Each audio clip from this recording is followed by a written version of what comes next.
Now we're going to hear from Alison O'Connor, Dan Townsend, and Megumi Winterford, 3 members of our church family who have had 3 different experiences of Christ Church, and they will share what they are grateful for in this parish. Thank you.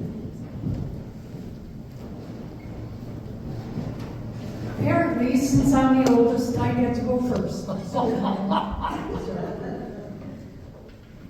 I think most of us have seen the historical photos of the early Christ Church Anglican that were shown at our anniversary service last year.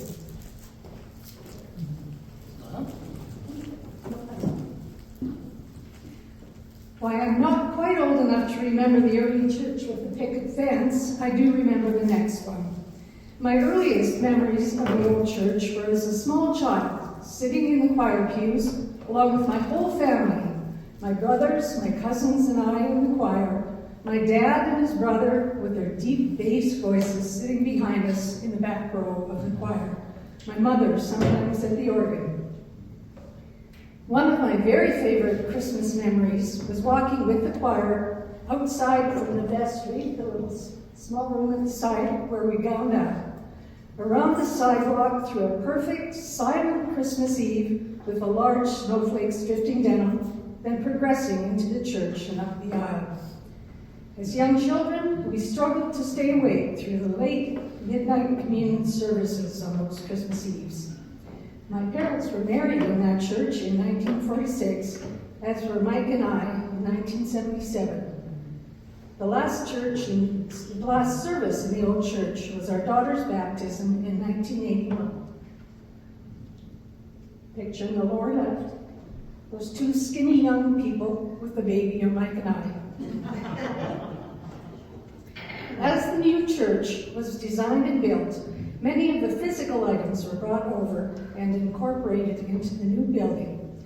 The stained glass windows at the back, the lecterns and the altar, some of the pews, the choir pews, all of which were restained by a church member, I believe it was Basil Driver, to match the new decor. I often wonder if my mother or even my grandmother might have dusted and polished this very same woodwork. While it was very important to preserve the continuity of the physical building, what was even more important was to continue to nurture our church family. If, like us, almost all of your family and friends have either moved away or moved on from this physical life to their heavenly home, our church family has become even more vital to our lives. We care for each other, we support each other, and we pray for each other. So how can we ensure that we continue to care for our church family? Perhaps we know family members or friends that have stopped coming for various reasons. We can invite them to come back, to visit, to take part, and if they do, to make sure that they are encouraged and welcome to return to our family. You are all our family now, and for this, I am very grateful.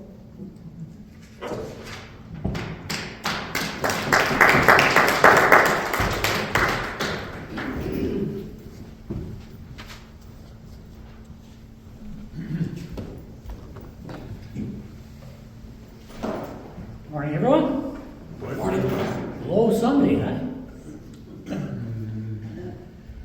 Okay, today's theme is Thanksgiving, but if you'll please excuse me, I prefer the word gratitude. What am I grateful for? I'm grateful for my very life. I was supposed to die as a baby. I wasn't supposed to survive, so I'll tell you, I'm really grateful for my life and what God has done for me in it. Growing up over the years, I was sent to Sunday school, youth group, had a great time. About the age of 13, I made a commitment to Christ. And then I became a real teenager.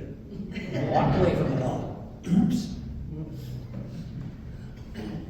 And I'm also grateful because when we came up to Grande Prairie back in, I keep saying 78, my wife keeps correcting me, I just use 79. You know, memories. Anyways, it was boom and bust time for both the church and for the whole city.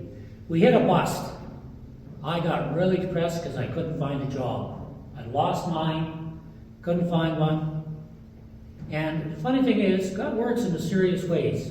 We had friends that became born-again Christians. Watch out for them. All they want to talk about is Jesus. I kind of set church aside and played Russian roulette. Figured if I was going to die, I was going to hell. Not realizing quite how much of a love God has for us. Anyways, these people came, they were in our lives, they became Christians, couldn't stop talking about Jesus. It got me thinking about how much fun I'd had and good times and the feelings I'd had when I was a kid. So I recommitted my life to Christ. Now I pulled my car over, told him, Lord, I know you're there, you've always been there. I'm not going to turn my back on you again if you come and help me. There was an if in there, I know. Anyways, it was a real commitment. I haven't turned my back since. And he's been faithful to me since. And I'm so grateful for that. Because I used to bring my wife to church, the old church. I'd park the truck out front, go to sleep. They'd go to church. They'd come up. I'd wake up and we'd go home.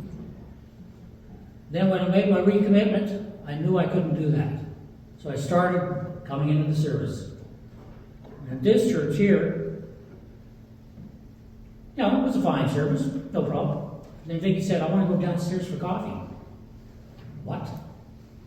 I don't like crowds. I'm nervous in crowds. I want to be there. I couldn't leave.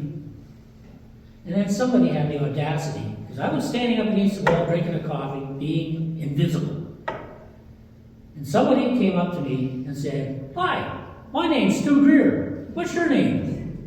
I said, Dan. And he started talking to me. I'm so grateful that he did. And I'm so grateful for the people that when somebody new walks through those doors, there are several people in here that walk right up to them. Hi, I'm so-and-so. Welcome to our church. It makes me feel good. I really appreciate that. I also appreciate music ministry. People that have gotten up and done the music thing. Because I have been given absolutely no musical genes at all. I can't sing, I can't play, but I can appreciate what they do, and I really do. And I appreciate everybody else that does things around here. Some of it invisible, like cleaning the church, doing the envelopes. People that come in and go out and nobody notices them. I appreciate people helping to set up tables, take them down. People that help out in the kitchen, which brings me around to the ACW. They do so much for us. And I am so grateful. Inside the church and outside the church. They get together and they do their thing. I'm grateful to the sides people. And I know that there's a lot of other people that do things that I don't see. Prayer groups, things like that. And talking about prayer groups, when my wife was sick last year, I had approximately 24 text messages every day. Trying to keep up with that. The vast majority of them were people from this congregation. And they were passing it on to other people, the information and the prayers. It just tells me how grateful I am for how much everybody cares in here. Thank you.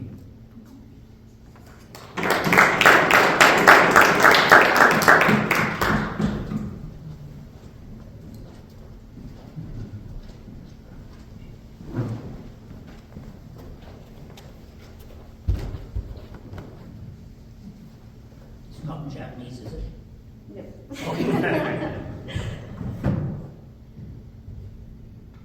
Good morning. My name is Megumi. So I was born in Japan and have lived in Grande Prairie for 15 years now. And I joined this church 6 years ago. The picture behind me, the girl sitting front, the middle. Okay. The girl sitting in the middle front row, that is my mom. Her name is Kazue. And she was going to Sunday school at Catholic Church, and then she received this cloth, and then now she had it me down.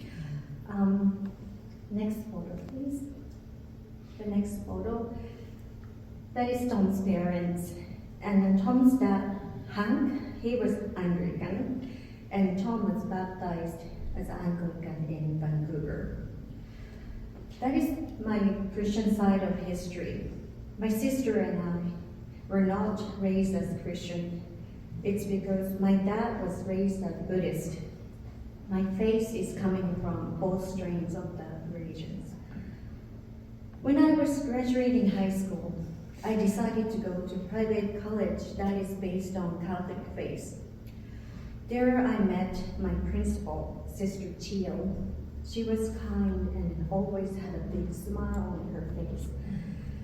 She was calm, and when we, as a teenage girls, broke school rules and regulations, she told us, God is always with us and loved us, even we were being bad.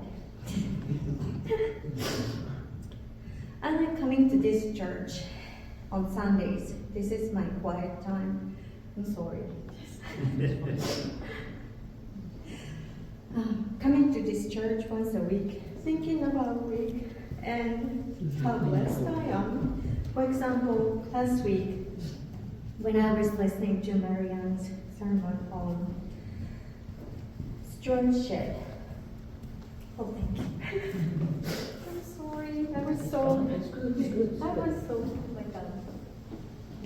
Yeah, okay. For example, last week I was listening to Marianne's sermon stewardship. I was thinking that I have a job that is a dream job for someone who needs a job.